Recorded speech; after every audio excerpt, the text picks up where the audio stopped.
YCP నేత ధర్మాన ప్రసాదరావు మీడియాతో మాట్లాడుతున్నారు. లైవ్ ద్వారా చూద్దాం.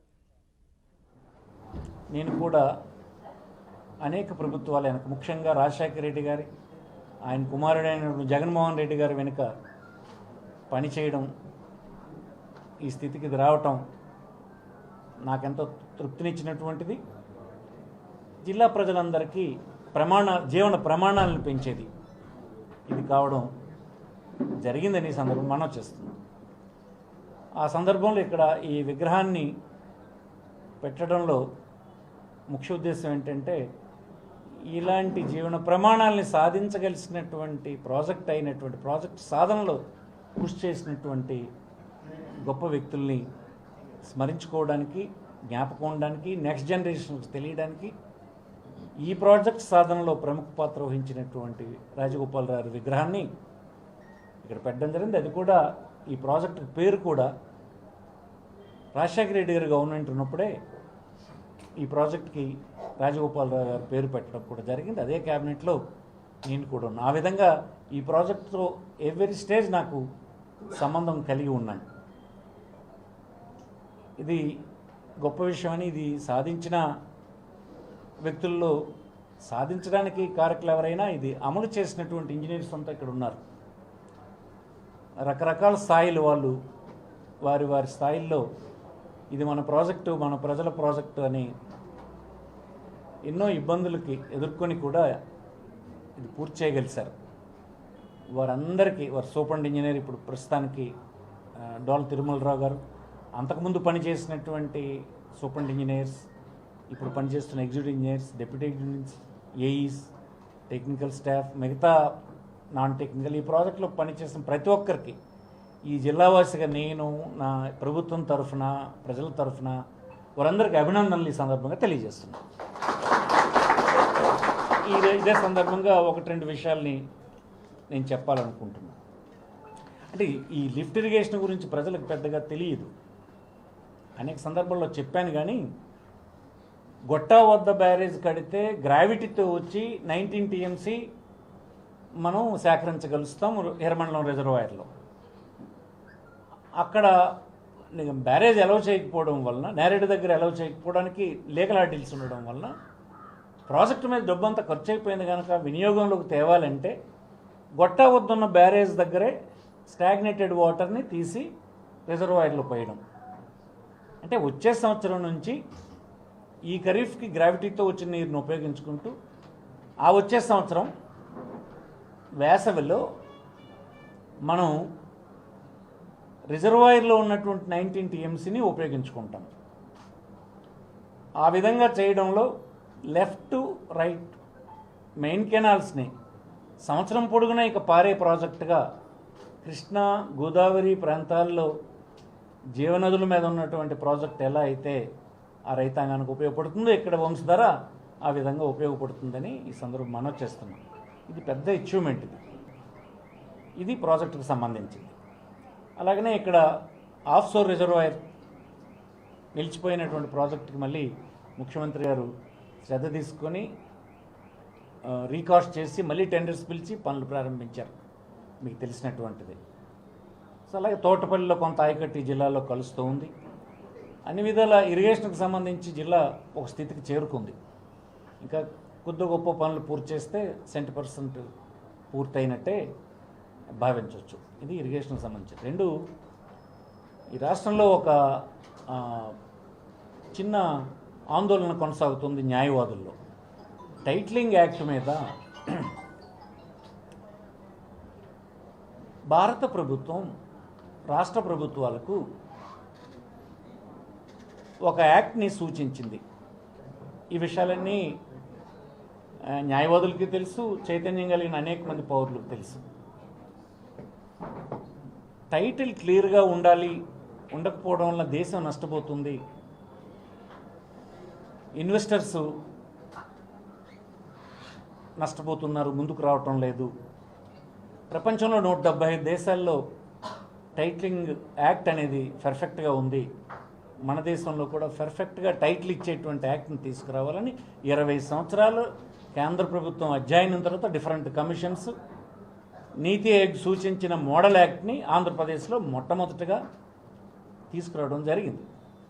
ఇది అందరికీ తెలుసు. ఈ చట్టం ఇంకా అమలు చేయలేదు. దీనికి అనుబంధంగా మరికొన్ని పనులు ఈ రాష్ట్రంలో చేయాల్సి ఉంది. దేశం అంతా ఈ చట్టం అమలు చేయాలని భారతదేశంలో ఉండే ప్రభుత్వం భావిస్తుంది. రాష్ట్రాలు దానికి అనుగుణంగా చట్టాలు చేసుకోవాల్సిన అవసరం ఉంది. మొట్టమొదట మనం చేసాం. అంటే దీని మీద కొన్ని అప్రహెన్షన్స్ అడ్వకేట్స్కి, న్యాయవాదులకి ఉన్నాయి. అదేం మేము తప్పుగా భావించడం లేదు. ఈ చట్టంలో అమలు చేయాలంటే దీనికి గాను ముందు పూర్తిగా సర్వే జరగాలి. మీకు తెలుసు, ఆంధ్రప్రదేశ్లో సర్వేని ప్రారంభించాం. 7,000 రెవెన్యూ విలేజ్ కలిగినటువంటి రాష్ట్రాన్ని, 17,000 రెవెన్యూ విలేజ్లు కలిగినటువంటి రాష్ట్రాన్ని 4,000 పూర్తి చేసినటువంటి విషయం కూడా తెలుసు. మిగతావి స్పీడ్గా కొనసాగుతుంది. సర్వే పూర్తయి ఎవ్రీ సర్వే నెంబర్, అందులో ఎన్ని భాగాలు ఉంటే అన్ని భాగాలకి మ్యాప్స్తో సహా గుర్తించిన తర్వాత మాత్రమే ఈ చట్టాన్ని అమలు చేయడానికి సాధ్యమవుతుంది. ఆ నిర్ణయం ముఖ్యమంత్రి గారు చేశారు. అంటే సర్వే ముందు కంప్లీట్ కావాలి మొదటిది. అందుకోసం ఈ చట్టానికి అనుబంధంగా రూల్స్ కూడా ఇంకా ఫ్రేమ్ చేయలేదు. శాసనసభ ఏమీ ఆమోదించలేదు, అసలు రూల్స్ తయారు చేయలేదు. ఈలోపుగా కొన్ని అభిప్రాయాల్ని న్యాయవాదులు వ్యక్తం చేశారు. న్యాయవాదుల అభిప్రాయాల్ని పునఃపరిశీలించడానికి రాష్ట్ర ప్రభుత్వం సిద్ధంగా ఉంది. వారు ఇచ్చినటువంటి సలహాలన్నింటినీ ఒక వెబ్సైట్ని ప్రభుత్వంలో డిపార్ట్మెంట్ ఓపెన్ చేస్తుంది. వారు కూడా సలహాలు ఆ వెబ్సైట్కి ఇవ్వచ్చు. అది త్వరలోనే అది తెలియజేస్తాము. ఇవన్నీ పూర్తయ్యేదాకా ఈ చట్టాన్ని అమలు చేయము. ఇందులో కొంతమంది హైకోర్టుకు కూడా వెళ్ళారు. హైకోర్టులో ఉండే అంశాల్లో హైకోర్టు నుంచి వచ్చినటువంటి సలహాలు ఏంటో, హైకోర్టు నుంచి వచ్చినటువంటి డైరెక్షన్స్ ఏంటో కూడా ప్రభుత్వం పరిశీలిస్తుంది. ఇవన్నీ అయిన తర్వాత మాత్రమే ఈ చట్టం అమలు చేయడం జరుగుతుంది. ఇదేమీ ఆదరాబాదరాగా ఇప్పుడు అమలు చేసే స్థితిలో ప్రభుత్వం లేదు. చట్టం అనేది దేశవ్యాప్త ప్రయోజనాల కోసం తెచ్చినటువంటిది. ఇది ఆంధ్రప్రదేశ్ ప్రభుత్వం ఒక్కటే కాదు, దేశంలోని అన్ని రాష్ట్ర ప్రభుత్వాలు చేయాలనుకుంటున్నాయి. మనకి ఇంకొక 8-9 రాష్ట్రాలు మనం చేసిన చట్టాన్ని పరిశీలిస్తున్నాయి. కేంద్ర ప్రభుత్వం అయితే అన్ని రాష్ట్రాలు చేయడానికి వాళ్ళు ఒత్తిడి తీసుకొస్తున్నారు. అందుకోసం మోడల్ యాక్ట్ని పెట్టారు. ప్రపంచంలో 175 దేశాలు ఈ చట్టాన్ని తెచ్చుకున్నాయి. టైటిల్ క్లియర్గా లేకపోవడం వలన ఇన్వెస్ట్మెంట్ రావడం, ఇన్వెస్ట్మెంట్ ద్వారా రెవెన్యూ రావడం, ఇన్వెస్ట్మెంట్ ద్వారా ఎంప్లాయ్మెంట్ రావడం, అనేక అంశాలు దీంట్లో దాగి ఉన్నాయి. అన్నిటికంటే ముఖ్యం, సరైన టైటిల్ లేకపోతే ఈనాడు జరుగుతుంది ఏంటంటే ధనవంతుల చేతికి బీదవాళ్ళ ఆస్తులు వెళ్ళిపోతున్నాయి. ముఖ్యంగా న్యాయ వ్యవస్థలో ఉన్నటువంటి వాళ్ళందరూ పరిశీలించాలి. సుదీర్ఘమైన లిటిగేషన్ ఉండడం వలన, ఎప్పుడైనా లిటిగేషన్ చేయడానికి అవకాశం ఉండడం వలన పేదవాడు, నిరుపేద, ఇన్వెస్ట్మెంట్ పెట్టలేనటువంటి వాడు, ఎక్కువ సమయం నిలవలేనటువంటి బలహీనులందరూ ధనవంతులకి వంగిపోవలసి వస్తుంది. ధనవంతులకు కారు చౌకగా ఆస్తులు ఇచ్చేవలసి వస్తుంది. ఇన్ని అంశాలు దీని వెనుక దాగున్నాయి. దయచేసి రాష్ట్రంలో యాజిటేట్ చేస్తున్నటువంటి న్యాయవాదులందరూ మీ అభిప్రాయాలు గౌరవిస్తుంది కనుక ప్రభుత్వం ఈ చట్టం ఇప్పుడు వెంటనే అమలు చేయడం లేదు కనుక మీ అందరి సూచనలు పరిగణలోకి తీసుకుంటాము. అవసరమైన సందర్భంలో మీతో ముఖాముఖి మాట్లాడడానికి కూడా మాకు అభ్యంతరం లేదు. అన్నీ జరిగిన తర్వాత ఆమోదయోగ్యమైనటువంటి పద్ధతిలోనే ఇది అమలు చేయడం జరుగుతుందని, దీన్ని విశ్వసించాలని ప్రభుత్వంగా చెప్తున్నాము. వ్యక్తులు కాదు ఇది. వ్యక్తులు, ప్రభుత్వాలు అనేవి టెంపరీ. చట్టం వ్యవస్థకు సంబంధించింది.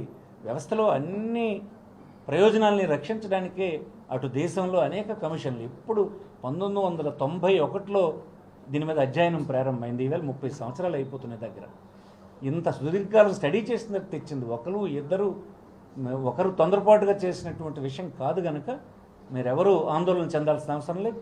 మీ అందరూ కోర్టుల్ని పునఃప్రారంభించి మీ అందరూ విధులకు వెళ్ళాలని, సజావుగా కోర్టులన్నీ నడవాలని ఈ సందర్భంగా కోరుకుంటున్నాను. రెండవది, రాష్ట్రంలో పెద్ద ప్రోగ్రాం ఒకటి టేకప్ చేశాం.